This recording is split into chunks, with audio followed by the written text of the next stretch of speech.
या अली मदन, चांदरात मुबारक। आज जुमादल आखिर महीना मुकम्मल हुआ और रजब महीने का आगाज हुआ है। आज के चांदरात संदेश में हम अस्तगफिरुल्लाह की तस्बीह पर बात करेंगे और ये जानने की कोशिश करेंगे कि किस तरह माफी मांगना और तौबा करना हमें रहमतें और खुशी हासिल करने में मदद करता है।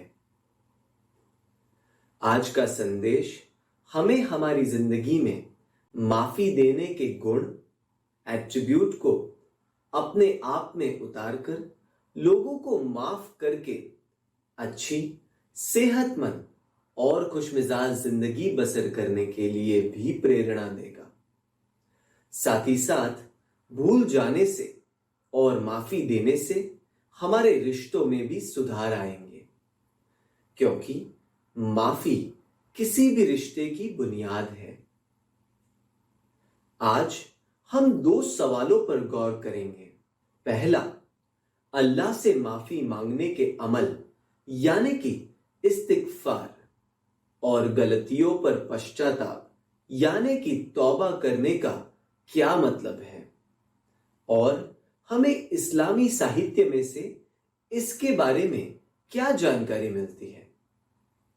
दूसरा, माफी मांगने के उसूल को हम किस तरह और बेहतर तरीके से समझें और माफी देने के अमल को अपनी जिंदगी में शामिल करें।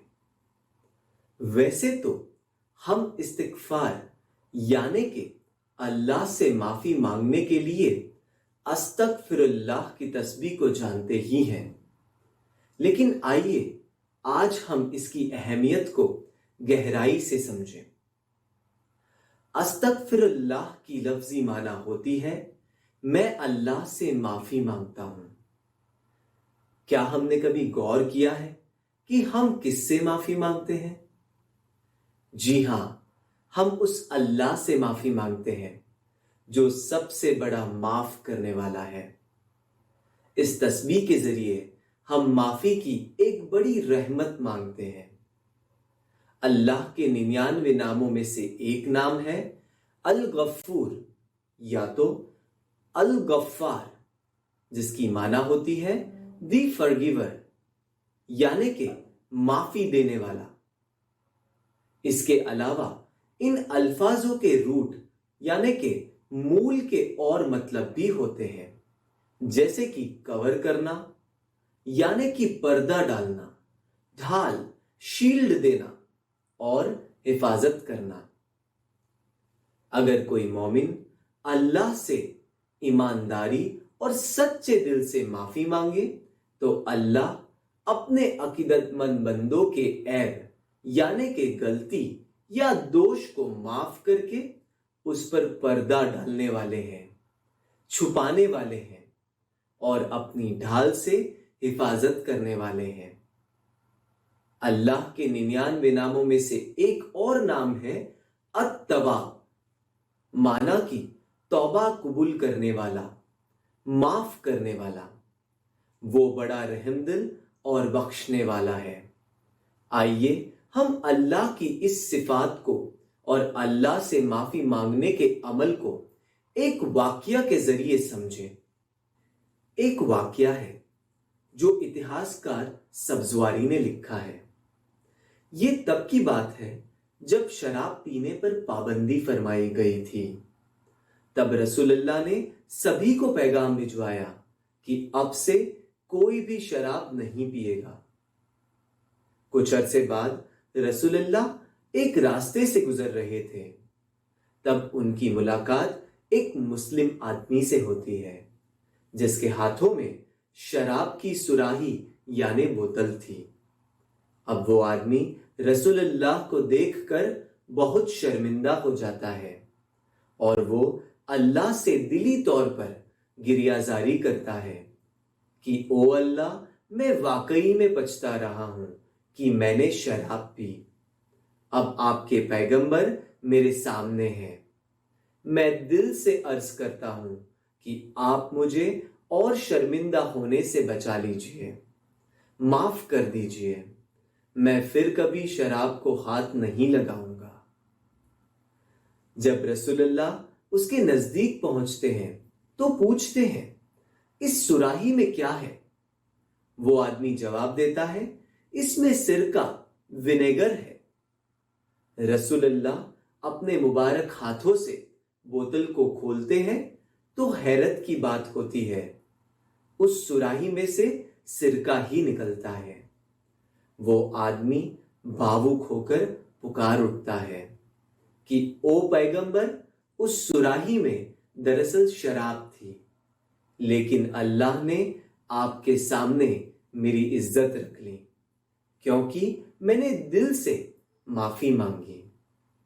तब रसूलुल्लाह ने फरमाया, यकीनन अल्लाह सच्चे मन से माफी मांगने वालों की भूलों को अच्छे आमाल में तब्दील कर सकते हैं। और रिवायत है कि तब सूरा तहरीम 66वीं सूरा की 8वीं आयत नाजिल हुई, जिसमें फरमाया गया, या अय्युहल्लज़ीन आमनू तुबू इला अल्लाही तौबतन नसुहान, जिसका मतलब होता है, ओ ईमान वालों, अल्लाह की तरफ सच्ची तौबा करते हुए मुड़ो।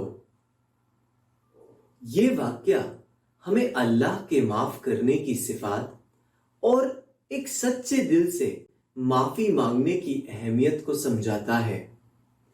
एक शराबी की जो अपने अमल पर दिल से शर्मिंदा था, उसे एहसास हुआ कि उसने नाफरमानी की है, दिलो जान से अल्लाह से माफी मांगी और फिर कभी इस अमल को ना दोहराने का वादा किया। इस कदर उसने इस्तिगफार व तौबा की और अल्लाह ने उसके बद आमाल को तब्दील कर दिया। ये ताकत है अल्लाह से माफी मांगने के अमल की। अल्लाह से माफी मांगने के अमल के साथ साथ जो दूसरे अमल की बात करने में आई है, वो है तौबा करने की। तौबा का मतलब अल्लाह की ओर मुड़ना होता है, जो गलतियों से खुदा की फर्मा बरदारी की ओर इशारा करता है। तौबा करने से मुराद सिर्फ गलतियों की माफी नहीं, बल्कि सच्चे दिल से पछतावे के साथ उनसे दूर रहना भी है। सूफी फिलोसोफर इब्न अरबी ने तौबा करने की 3 शर्तों का जिक्र किया है, जिनमें पहला पछतावा है, दूसरा बुरे अमल को फौरन दूर करना है और तीसरा ऐसी पाबंदी रखना जो इन नाफरमानी के अमल को वापस ना दोहराना है।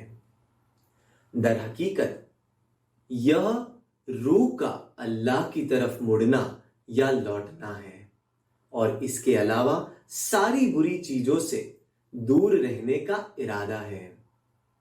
अगर हम इस अमल में ईमानदार हैं तो अल्लाह भी उनकी रहमतों के साथ हमारे बुरे आमाल को बदल देंगे।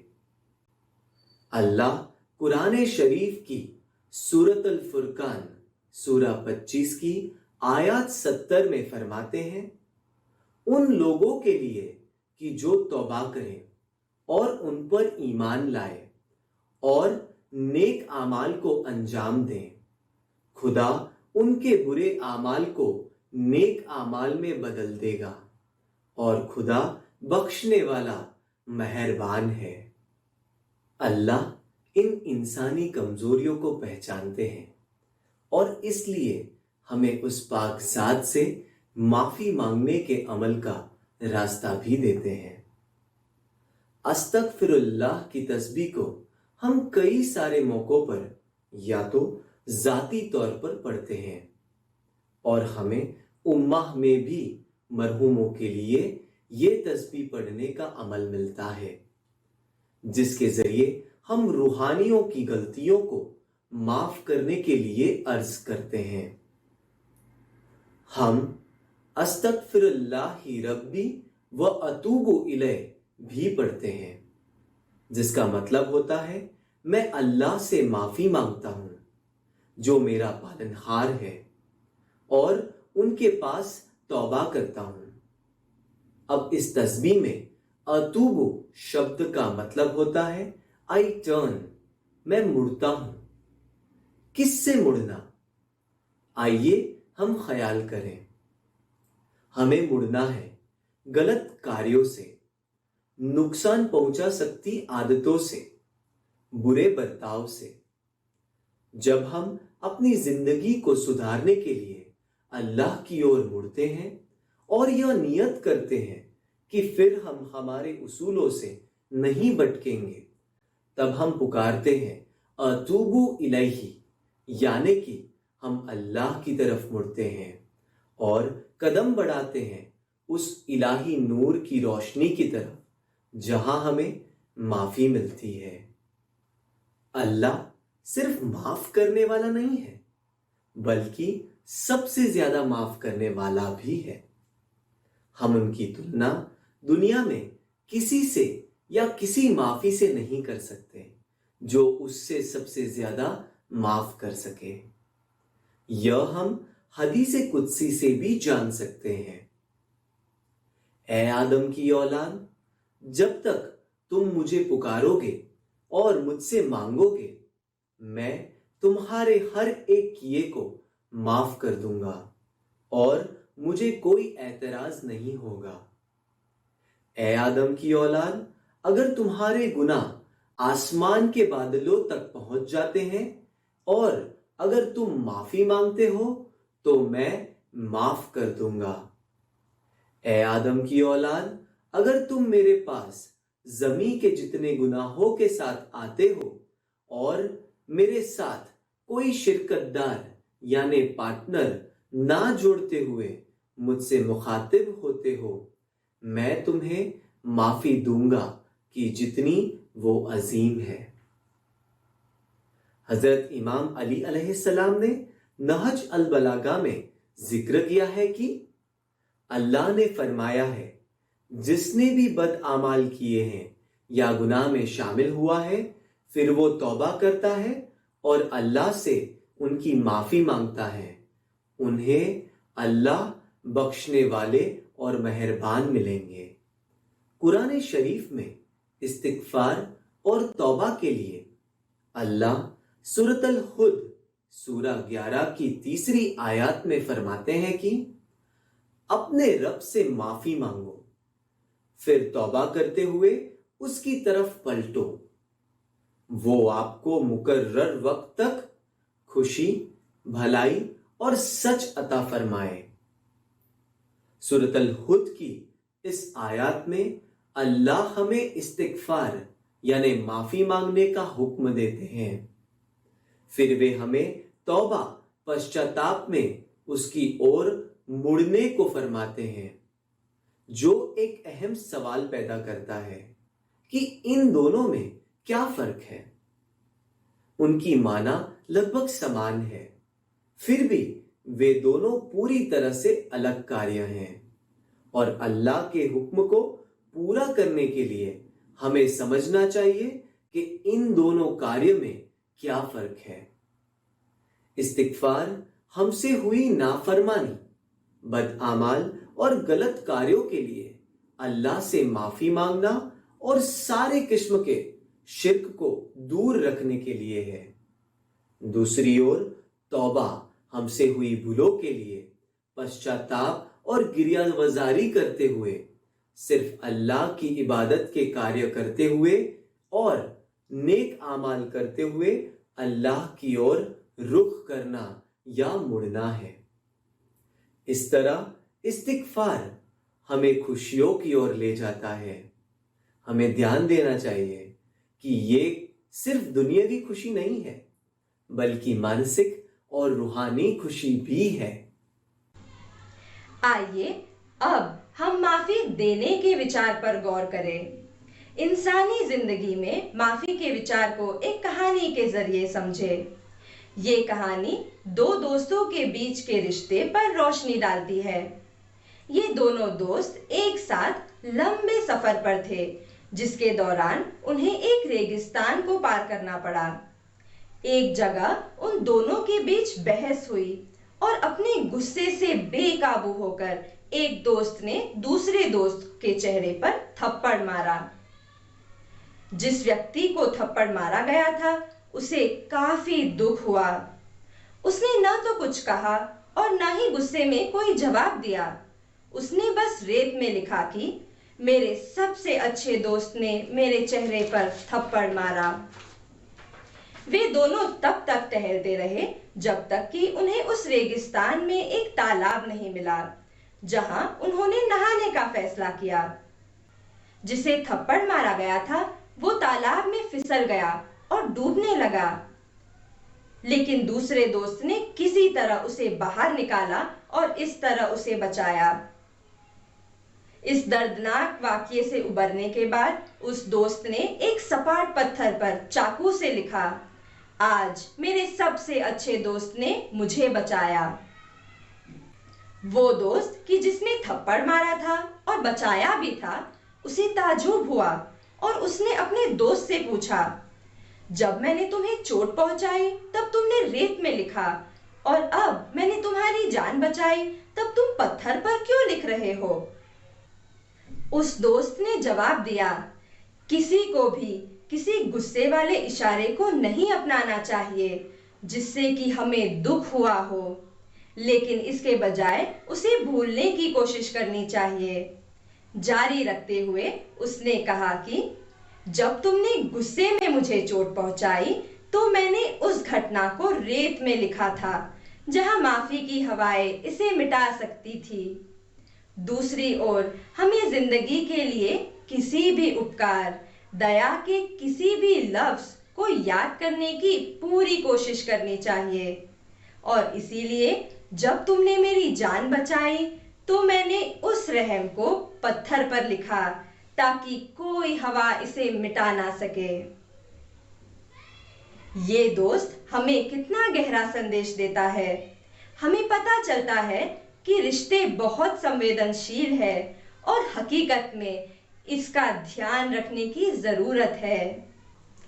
हमें हमारे तरीके में ये समझ मिलती है कि अगर लोगों ने गलतियां की है तो उनकी गलतियों को हमें माफ कर देना चाहिए और अगर लोगों ने हमें नुकसान पहुंचाया है तो हमें वह भूल जाना चाहिए।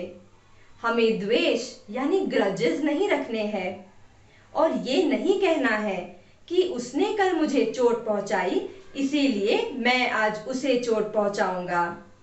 हम जानते हैं कि ये इस्लाम की भावना नहीं है।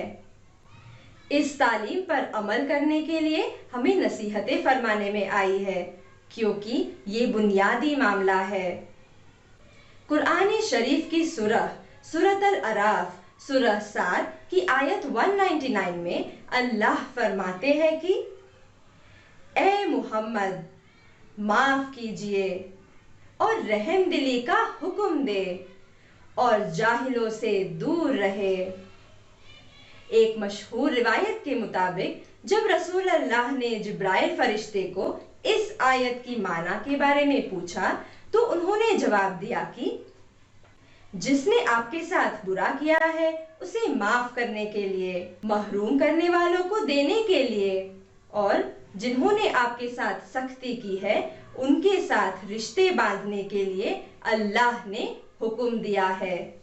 21 सितंबर 2016 के दिन में टोरंटो में Adrienne Clarkson prize for global citizenship का स्वीकार करते वक्त दी गई एक स्पीच में मौलाना हाजिर इमाम सलवातुल्लाह अलैहि ने भविष्य की चुनौतियों का मुकाबला करने के लिए जरूरी कई उसूलों की बात की, जिसमें आपने फरमाया, संतुलन की एक अहम भावना, समझौता करने की ज्यादा काबिलियत, थोड़े से ज्यादा सब्र का एहसास, हलीमी की एक जरूरी मात्रा, माफी देने का एक अच्छा तरीका और यकीनी तौर पर इंसानी अंतर का सच्चा स्वागत शामिल है।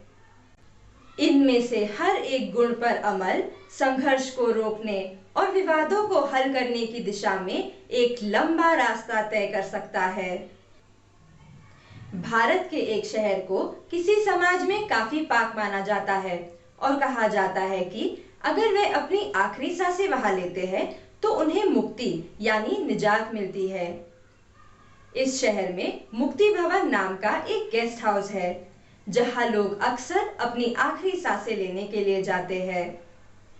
अब दिलचस्प बात यह है कि उन्हें सिर्फ 2 हफ्ते रहने और गुजर जाने के लिए दिए जाते हैं, इसीलिए उन्हें पूरा यकीन होना चाहिए कि वे इस वक्त के दौरान गुजर जाएंगे।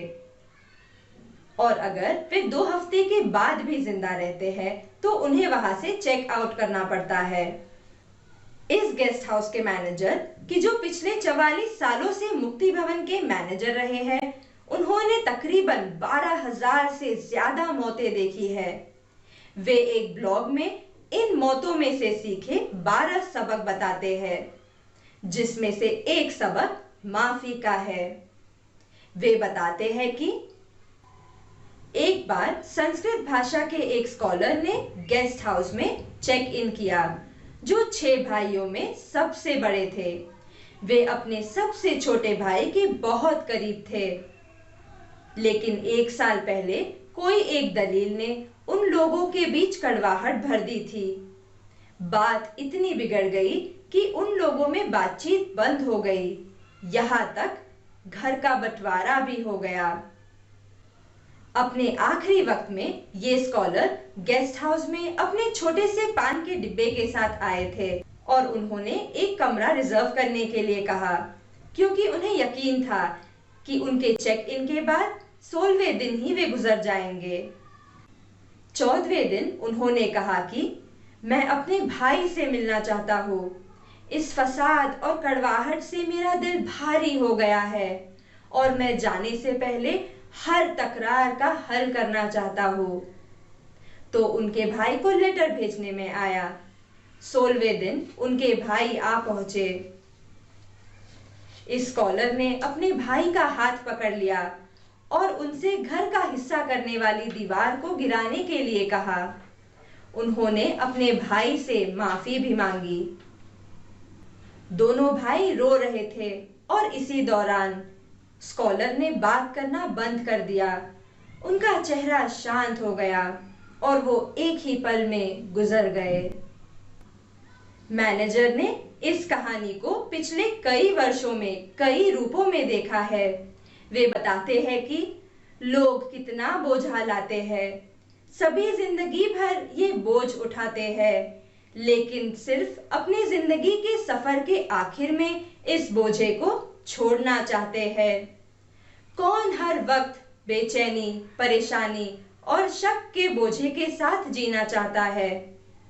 बात ये नहीं है कि जिंदगी में झगड़े नहीं होने चाहिए, लेकिन जल्द से जल्द उन्हें हल कर लेना चाहिए। इस वाक्य की मुख्य सीख ये है कि हमें जिंदगी में लोगों को भी रोज रोज माफ करते रहना चाहिए, और नहीं कि तब जब हम मौत को अपने करीब पाते हैं। तब ना तो हम बोल पाते हैं या तो चल पाते हैं। अरबी जबान में एक कहावत है, अल नौम उख्तुल मौत, यानी कि नींद मौत की बहन है। लिहाजा जब हम रात में सोने जाते हैं तब ही हमें सारे गिले शिकवे भूलकर लोगों को माफ कर देना चाहिए। अच्छी खबर ये है कि हम जिंदा हैं, और बुरी ये कि हम नहीं जानते कि कब तक। लिहाजा रोज हमें हमारे द्वेष यानी ग्रजेस, शक यानी डाउट्स और गुस्से यानी एंगर को दूर करके, अपनों को माफ करके एक गहरी खुशी और राहत के साथ सोना चाहिए और दूसरे दिन एक ताजा आगाज करना चाहिए। आइए हम उन सभी के साथ माफी देकर शांति बनाने की कोशिश करें कि जिन्होंने हमें चोट पहुंचाई है। माफी देने का मतलब सिर्फ इतना है कि हमने दर्द के साथ शांति बनाई है और हम उस गलती को जाने देने के लिए तैयार है। ये याद रखना भी अहम है कि माफी मजबूत और ताकतवर इंसान का एक गुण है। जैसे हम अपनी गलतियों के लिए अल्लाह से माफी मांगकर खुशी पाते हैं, वैसे ही दूसरों को भी माफी देने से हमें मन की शांति मिलती है, जो धीरे धीरे हमें खुश और संतुष्ट जिंदगी की ओर ले जाती है। आइए रिश्तों की कदर करें, लोगों को माफ करें और हमसे हुई गलतियों के लिए खुदा से माफी की गुहार लगाए। अल्लाह से माफी मांगने के अमल को हमारी जिंदगी का हिस्सा बनाए। आइए आखिर में हम एक बेमिसाल पेशकश सुने।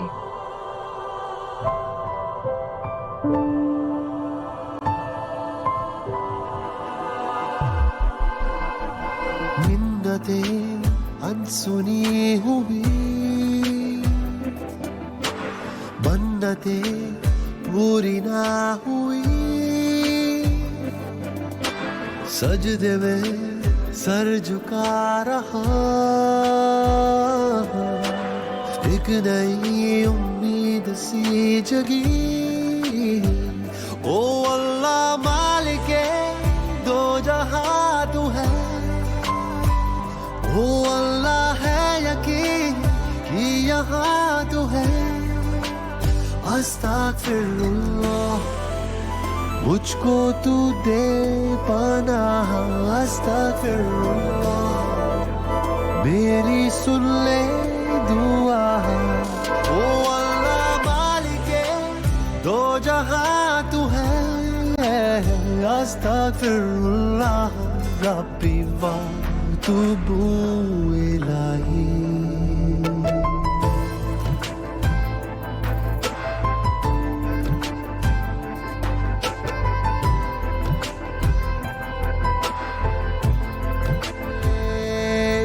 अस्तगफिरुल्लाह मुझको तू दे पनाह, अस्तगफिरुल्लाह मेरी सुन ले दुआ। ओ अल्लाह मालिके दो जहां तू है, अस्तगफिरुल्लाह रब्बी व तुबू इलाही। या अली मदद।